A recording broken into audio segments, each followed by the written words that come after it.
wonderful. Great. Charles Dickens was not Irish. Charles Dickens, an English novelist, born 1812, died 1870.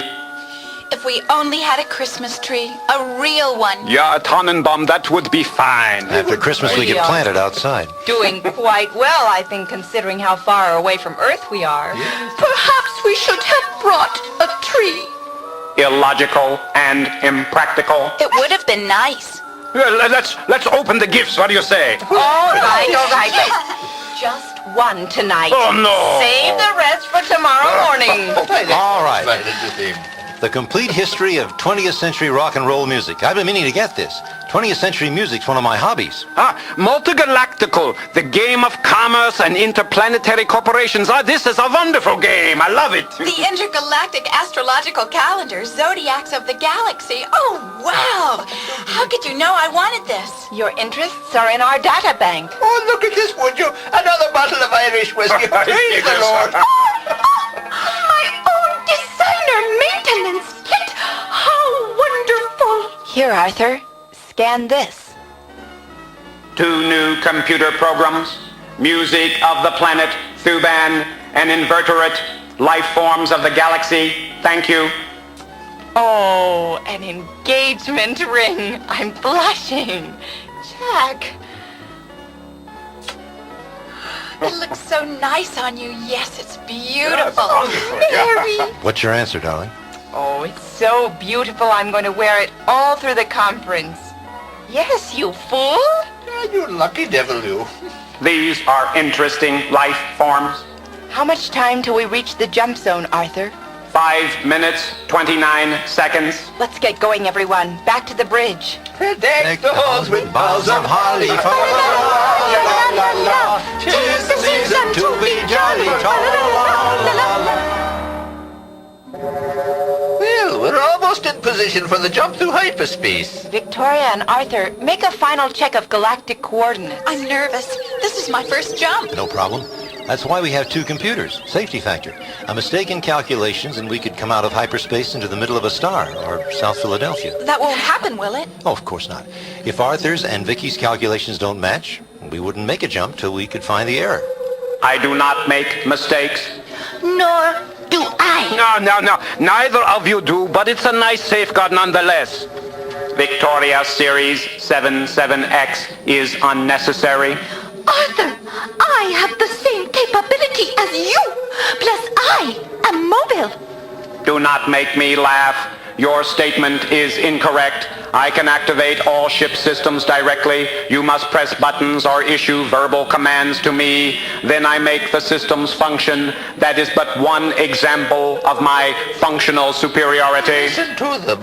You are a throwback to 21st century technology. So emotional. Why they made a series of women robots, I will never know. That will be enough out of both of you. You'd think after all these centuries, sexism would be dead. Arthur, you're a sexist. No, I was merely expressing an opinion. Victoria Series 77X has been programmed with too much feminine emotionalism. You have been programmed with a stick up your sockets. Discard it, you guys. Let's have the galactic coordinates and get down to business. Yeah, this should be the correct zone. Righto. Arthur, set the coordinates. Come on over here, Vicky. Check his setting at my station. Don't be ruffled by Arthur. Oh, I love it when you call me Vicky. What exactly? His calculations are all correct. This time. All right, Arthur. Lock the controls on those figures. Count down to hyperpropulsion detonation. Let's break through the skin to hyperspace. 7, I'm scared. 6, 5, 4, 3, 2, 1, ignition. I'll never get used to this. Yeah, I know what you mean. I'm always a bit nervous myself. Like the first time I went to the opera, it was Tannhauser. This is my first jump. I'm going into orbit. No cause for alarm. We've all done it. Sure. It's like going through a storm cloud.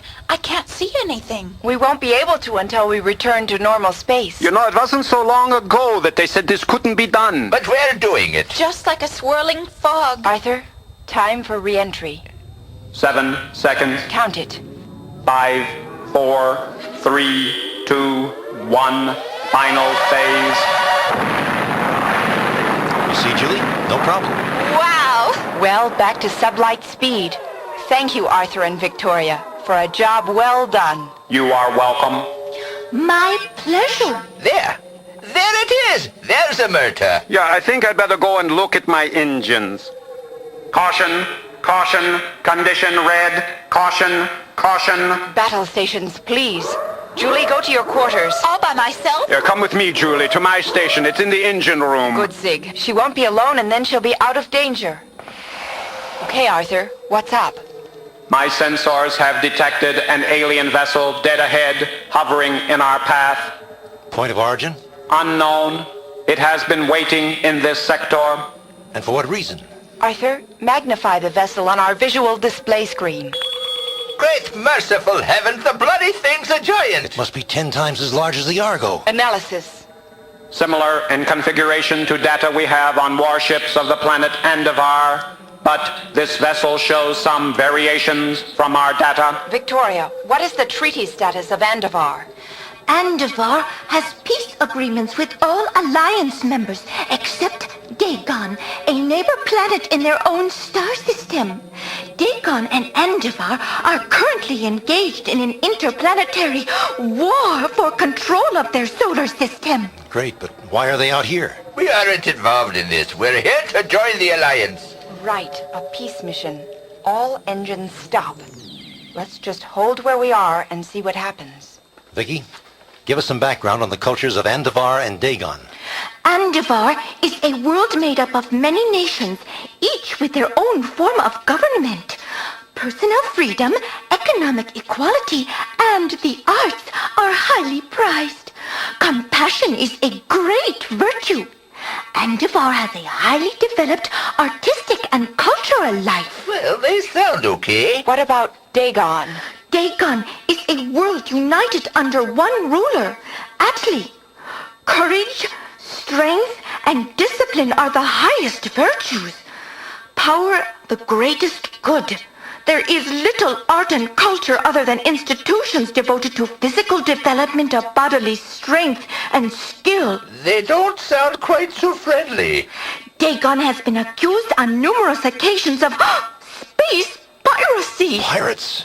And of using their colonies as bases for pirate activities and other aggressive acts. Now, them I don't like. And this is an Andivarian ship? That's what it appears to be. It looks like it's waiting for something. No reception was scheduled for us. I suggest we switch on our deflector screens. I took the liberty of doing so already. Good. No contact. Let's open a communication channel. Wait a minute. Looks like some shuttles are leaving from the mothership. Magnify. Those aren't shuttles. They're fighters. And they're heading straight for us.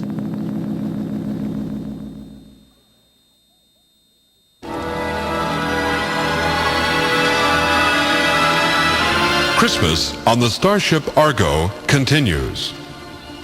On the way to a meeting of the Interplanetary Alliance, the crew of the Starship Argo have a Christmas Eve party on board the spacecraft. After the festivities, as they approach their destination, the Argo is attacked by fighters from a warship from the planet Dagon, which has been disguised as a craft from the planet Andivar, Dagon's enemy. Why would an Andivarian warship send fighters after us? Maybe we resemble some type of Dagonian craft. Negative.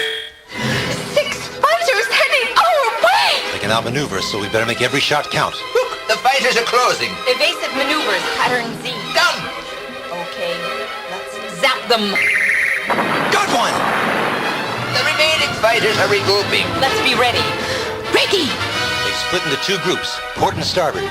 They're going to bear down on us. Blow them out of space. One's down. We are hit. Return their fire. 1 alien destroyed! The remaining 3 fighters are retreating. Let them go. Damage report. No damage to ship. Starboard deflector screen circuitry needs repair. Oh, praise the Lord. The retreating fighters have returned to the mothership. She's pulling away. Let it go. Not much we could do against a craft that size. Let's be on our way. Well, Merry Christmas, everyone.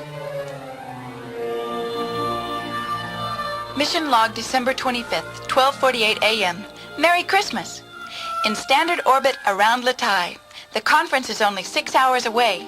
Captain Rylands has decided not to report the attack incident until she can further assess the situation.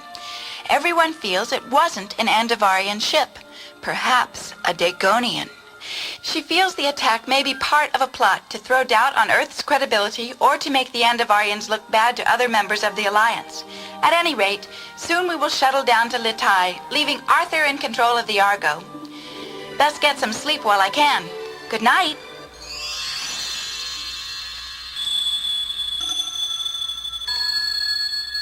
Good day. Welcome to the Thai Earth Delegation. I am your official greeter.